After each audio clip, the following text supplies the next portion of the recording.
ভাই ছোট একটা কাজ ছিল। না ভাই, কোনো কাজ করতে পারুম না। 200 টাকা লয়েন। আচ্ছা, এখন কি কাজ? দাঁড়ান, আগে টাকা ডালন।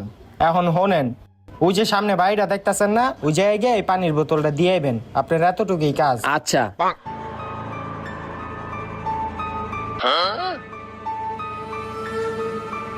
লন ধরেন।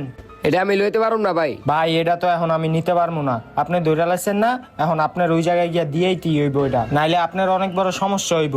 আপনার নামটা কি? হাসান। হাসান ভাই, আপনি কিন্তু ভুলেও পিছে তাকাইবেন না, পিছে যতই আওয়াজ হোক আপনি ঘাড় ঘুরায়েন না। আচ্ছা ভাই। হাসান ভাই পিছে তাকায়েন না কিন্তু। হেই তাড়াতাড়ি যা, তাড়াতাড়ি যা। হাসান, হাসান, পিছে তাকা হাসান, আমারে তোর লগে লিয়া যা হাসান। হাসান, হাসান পিছে